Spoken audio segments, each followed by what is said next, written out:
please stand?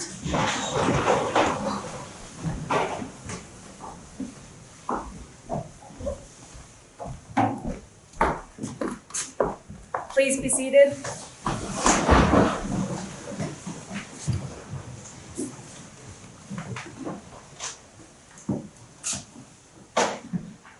Morning everyone, and welcome back to chapel. It might surprise you to know that the first hymn we're about to sing has been sung over 10 million times a year, it's estimated. While we might make a relatively small contribution to that number, hopefully we're going to make a really hearty contribution this morning. So the hymn, the way it's organised, I'll let you know what it is and we can just have a look at it, but it's hymn number 8, Amazing Grace. So if you could open up your hymnals and find that.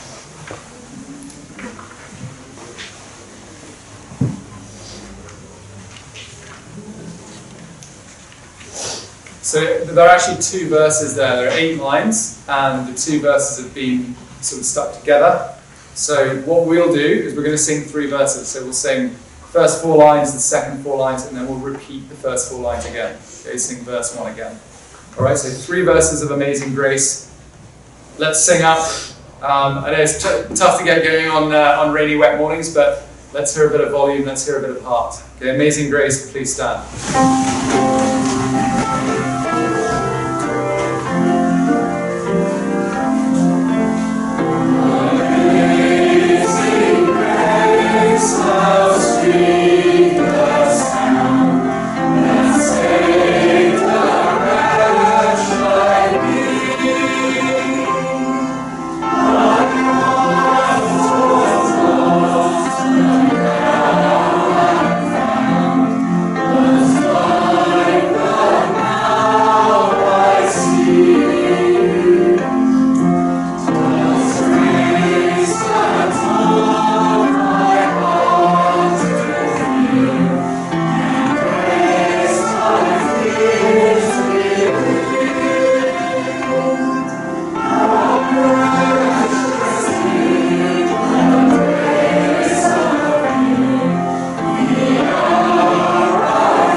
Sit down, please. Wow, what happened to summer? I think the official beginning of fall was actually last weekend. So it's taking it very literally. Hope you're all well this morning. How many people in the chapel here have heard of a singer called Andra Day? Nobody? Wow. Okay, you're about to make a really good discovery if you follow this up after chapel. So, in the misery of a sort of cold, wet winter morning about 3 or 4 years ago, my daughter sent me a link to this song by Andra Day, and it's called Rise Up. And it was, so I actually played it, and I felt better after listening to it. So I've actually had I been organised this morning, I might have even played it here in chapel for you. Instead, I'm referring you to it. It's a song about never letting yourself stay down. It's a great concept, so please check it out. Andra Day, Rise Up. That notion is like another notion that I've talked about before, which is actually from a Japanese proverb where it talks about fall 7, rise 8. I don't know if you're familiar with that. Again, would make a great t-shirt, that fall 7, rise 8, because it means if you fall down 7 times, you'll rise 8 times. You'll always rise 1 more time than you fall. And again, it's just a great mantra, concept, whatever, for us to have, particularly when the going gets a bit tough. So those proverbs that are a bit like mottos, and the other day I was talking about mottos, and I'm going to talk about it again today. So, what's the school motto? Anybody? What? Am I in the QMS chapel? Tegan. Servite fortiter. Servite fortiter, yes. And it means serve ye bravely, yeah. Now, all schools have mottos, and mottos are just an encapsulation of something that the school really believes in. Unless it's Mr. Monroe's old school, Glenalmond, where it's just celebrating the school. His school is Glenalmond, and their motto, I was disappointed to see, just says Floriat Glenalmond, which means let Glenalmond flourish, which is not as grand as I'd want it to be. My old school motto was Opi et Concilio, which was wisdom and work together, which for a school is pretty good. The one I want to focus on, though, is a school called Gordonston, which I'm not sure if many of you have heard of, but it achieved some sort of notoriety because some of the royal family in the UK went to it. Its motto, though, is brilliant. It's in French, plus et en vous, and which means more is in you, which for a school is such a good motto.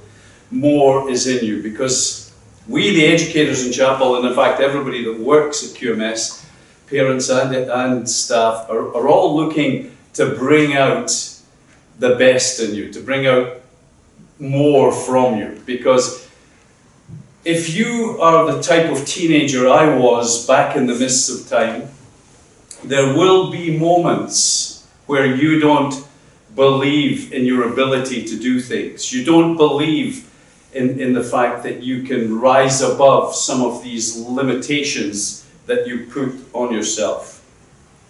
And as you know, it's mainly because of fear, right?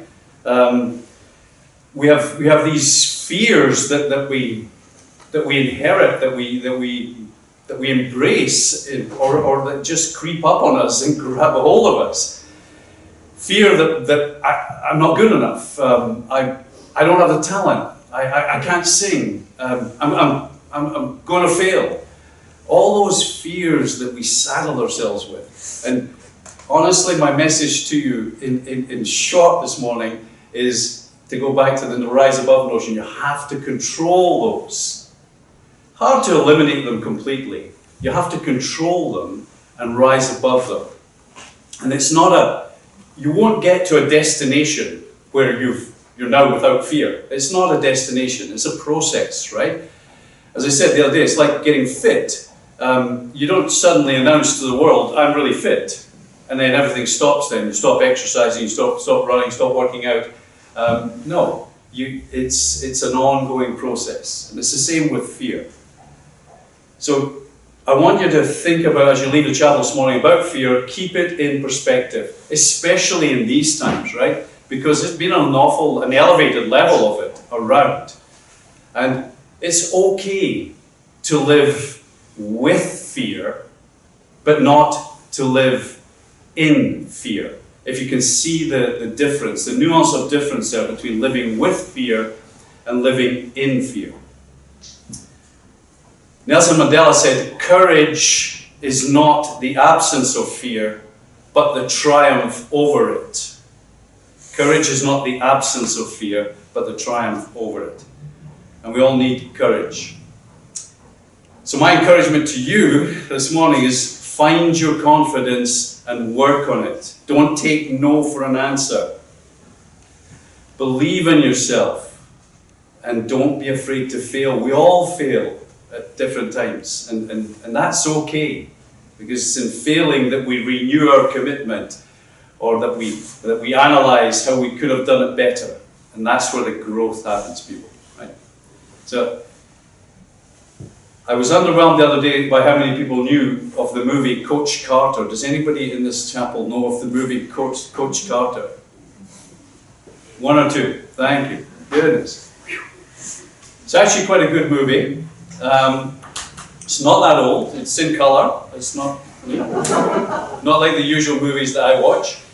Has sound and all that kind of thing. No, it's a really good movie, and if you like basketball, of course, it's even better. But there's a really good moral piece to it, and there's an epic scene where this young fellow who's from the other side of the tracks, basically had a tough life, but he quotes. He's introduced to discipline by the coach first of all, and then he quotes from Marianne Williamson. It's probably a quote that you're familiar with, but it's worth hearing again because it's beautiful and it's relevant. So Marianne Williamson wrote, "Our deepest fear is not that we are inadequate. Our deepest fear is that we are powerful beyond measure. It is our light, not our darkness, that most frightens us. We ask ourselves, who am I to be brilliant, gorgeous, talented, fabulous? Actually, who are you not to be? Your playing small does not serve the world. There's nothing enlightened about shrinking so that other people won't feel insecure around you. We're all meant to shine, as children do. It's not just in some of us, it's in everyone. And as we let our own light shine, we unconsciously give other people permission to do the same. As we are liberated from our own fear, our presence automatically liberates others."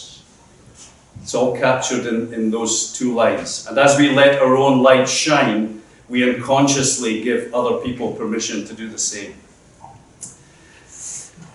So the message is, don't be scared, and don't be scared to be yourself. There's that great line somewhere, I don't know who said it, be yourself, everybody else is taken, right? So be comfortable with you. Being you is good. But that doesn't mean that you can't have role models too. People that you look up to, that you learn from, and so on. So I want to harken back to last week when I talked about you being role models for all these little people that we have in this school. That can be incredibly powerful. And that, dare I say it, can be the magic of this school. So my challenge to you, several challenges this morning, but one of my challenges to you is to be the kind of person that you look up to. It starts with one small gesture at a time. And never doubt that every little kindness can make a difference. Put your hand up if you know the starfish story. One or two people, right? Little girl walking along the beach with her dad. Tide's just been in, all the starfish are there, thousands of them on the beach washed up. And she starts throwing the starfish back in the water, carrying them to the water's edge, throwing them back in. And Dad says, without really thinking, "What are you doing? Like, there's so many of them, it won't make a difference." And she says, "It made a difference for that one, and it made a difference for that one." Yeah, and that sums it up perfectly for me. In every little act, there is power. It starts with one small gesture. So, I'm going to go back to my challenge, my other challenge to you, every day. I'm going to go back to Marianne Williamson, who also said something, I think, encapsulated something extremely well. She recommended to us that we make a commitment to trying to be better every single day. By saying, I no longer wish to be who I was, I wish to be more. I no longer wish to be who I was, I wish to be more. And even if it's just a tiny little bit more, that's good. So go back to that motto. We, the staff at QMS, believe that more is in you. But you have to believe that too. Thanks, everyone.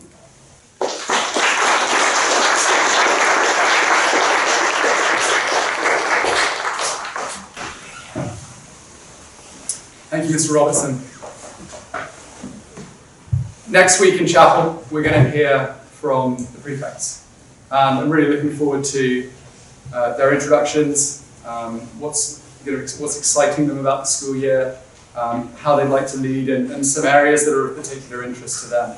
It's a significant responsibility that I know they're taking very seriously, and looking at how can we drive forward the culture here at QMS? How can we improve the experience for all?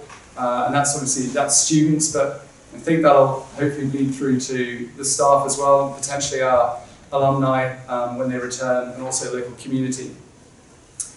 I just wanted to share at this stage with you a few quotes that have come from the prefects, and I'm not going to identify who made them, but they really inspired me a few evenings ago as I was reading through their responses to some questions. I would like to be a positive role model who creates lasting change. I want to make an impact in my school and strengthen our community. I want to help people succeed.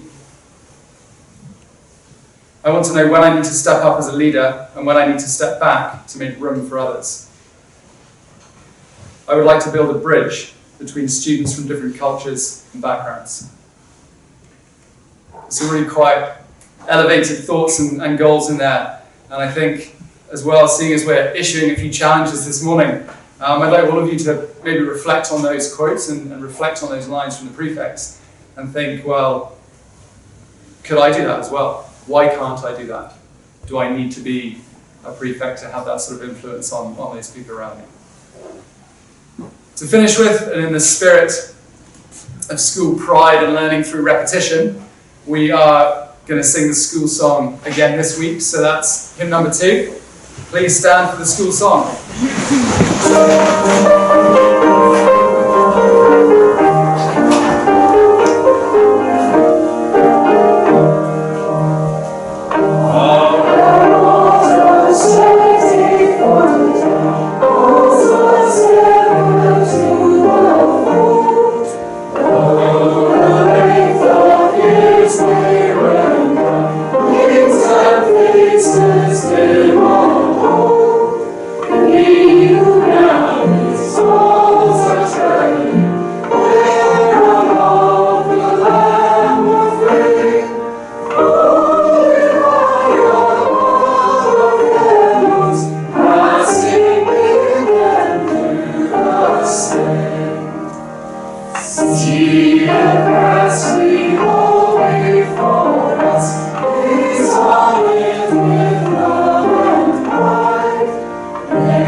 So just before I leave this morning, I want to I talked earlier on about music, and come up to me if you ever get around to checking out that song and tell me what you think of it.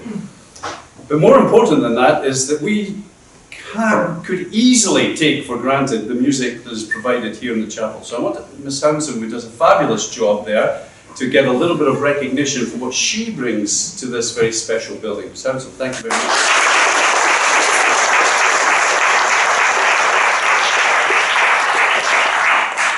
Thanks everybody, have a great day.